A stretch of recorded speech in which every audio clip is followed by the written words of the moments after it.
ఈరోజు ఆటా సమావేశాల సందర్భంగా రాజశేఖర్ రెడ్డి గారి జన్మదిన వేడుకలు 8వ తారీఖు కన్నా కొద్దిగా ముందుగా ఇక్కడ జరుపుకునేటటువంటి అవకాశం, అదేవిధంగా ఈ నిర్వాహకులు కల్పించినందుకు వారికి ప్రత్యేకమైనటువంటి ధన్యవాదాలు.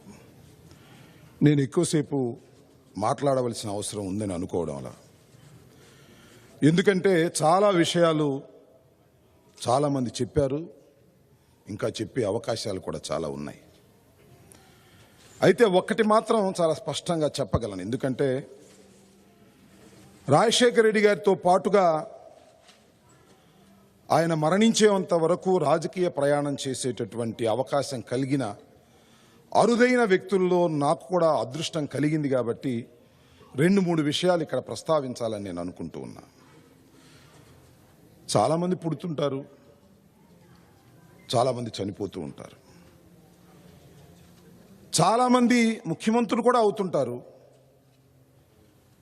వారు చనిపోతూ ఉంటారు. కానీ పుట్టిన ప్రతి వాళ్ళని ఆయా కుటుంబాలు మాత్రమే స్మరించుకుంటాయి. నాయకులైనటువంటి వారిని, ముఖ్యమంత్రులైనటువంటి వారిని కూడా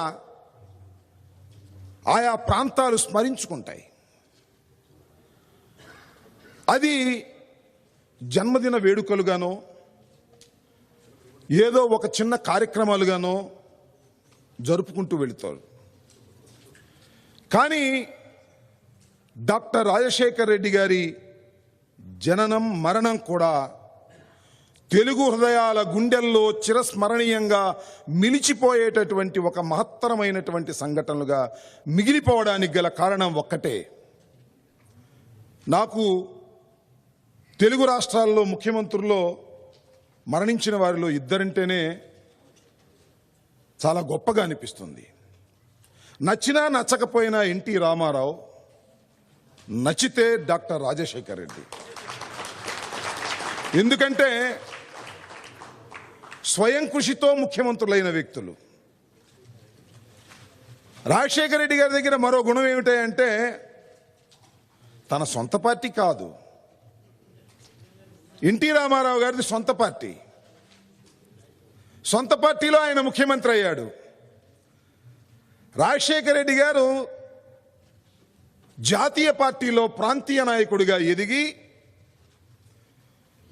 పార్టీ కడు కష్టాలలో ఉన్నప్పుడు పార్టీని భుజస్కంధాల మీద వేసుకొని ఎన్టీ రామారావు వారసత్వాన్ని చిత్తుగా ఓడించి అధికారంలో కాంగ్రెస్ని తీసుకొచ్చినటువంటి మహానుభావుడు. నేను అనుకుంటా రాజశేఖర రెడ్డి మరణించకపోయినట్లయితే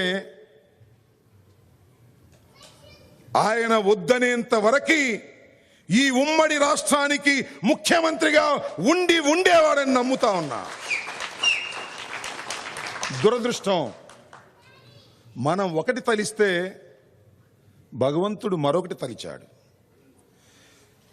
ఒక సామెత గుర్తొస్తూ ఉంటుంది, మంచివాళ్ళనే భగవంతుడు తొందరగా తీసుకువెళతాడు అనేది ఈయన పట్ల నిజమేమోనని అనిపిస్తూ ఉంటుంది, నమ్మలేకపోయినప్పటికీ కూడా. ఇంకొక విషయాన్ని చెప్పి ముగిస్తా.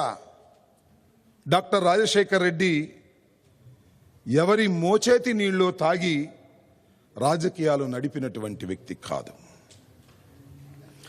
సాహసవంతమైన రాజకీయాలు నడిపినటువంటి మహానుభావుడు తెలుగు గడ్డ మీద. 1600 కిలోమీటర్లు మండుటెండలో తెలంగాణలో ప్రారంభించి ఉత్తరాంధ్రలో ముగించిన సాహసోపేతమైనటువంటి పాదయాత్ర చేసిన ప్రపంచంలో అరుదైన వ్యక్తి డాక్టర్ వైఎస్ రాజశేఖర రెడ్డిని మనవి చేస్తున్నాం. రాజకీయాలంటే జస్ట్ మేనేజ్మెంట్, రాజకీయాలంటే మ్యానిపులేషన్, రాజకీయాలంటే డబ్బులు వెదజల్లడం, కొనడం, గెలవడం అని ఒక అర్థమైతే రాజశేఖర్ రెడ్డి రాజకీయాలంటే సాహసం, రాజకీయాలంటే ఇచ్చిన మాట నిలబెట్టుకోవడం, రాజకీయాలంటే ప్రజల గుండెల్లో శాశ్వతంగా నిలిచి పోవటం అని నిరూపించిన ఏకైక వ్యక్తి డాక్టర్ వైఎస్ రాజశేఖర రెడ్డి అని మనవి చేస్తున్నా. చివరిగా రాజశేఖర రెడ్డి వారసత్వాన్ని పుణికి పుచ్చుకొని తెలుగు గడ్డ మీద వైఎస్ఆర్ పార్టీగా పెట్టినటువంటి జగన్మోహన్ రెడ్డి గారి గురించి ఒకే ఒక్క మాట. చాలా విమర్శలు చేస్తున్నాయి పత్రికలు, ఖండాంతరాలు దాటి మీ దగ్గరికి చాలా విషయాలు చేరుతున్నాయి. జగన్మోహన్ రెడ్డి గారు ఎవరి మాట వినడట కదా, పెద్దల్ని లెక్క చేయడట కదా అని పనిగట్టుకొని ప్రచారం చేసేటటువంటి మాటలు దయచేసి నమ్మకండి అని మనవి చేస్తున్నా. నేను ఒకే ఒక్క విషయాన్ని చెప్తున్నా, రాజశేఖర రెడ్డి గారిని అతి సన్నిహితంగా చూసేటటువంటి అదృష్టం, జగన్మోహన్ రెడ్డి గారితో కలిసి ప్రయాణం చేసే అదృష్టం, రెండిటిని నోచుకున్నటువంటి అరుదైన వ్యక్తుల్లో నేను ఒకణ్ణి. 1000 రాజశేఖర్ రెడ్డుల పెట్టు జగన్మోహన్ రెడ్డి అని ఈ సందర్భంగా మనవి చేస్తున్నా. వయసు రీత్యా కొన్ని ఆపాదించేటటువంటి కుళ్ళు కుతంత్రాలతో నిండినటువంటి రాజకీయంలో కుళ్ళు కుతంత్రాలు చేసేటటువంటి వ్యక్తులు కొందరు ఉండవచ్చు, వారు చెప్పవచ్చు. కానీ నేను కోస్టలాంధ్ర వాడిని, జిమ్మిక్కులు కాస్తో కోస్తో తెలిసిన వాడిని. రాయలసీమ గడ్డ మీద జిమ్మిక్కులు తెలియని వారు రాజశేఖర రెడ్డి వారసులని నమ్మిన వాడిని.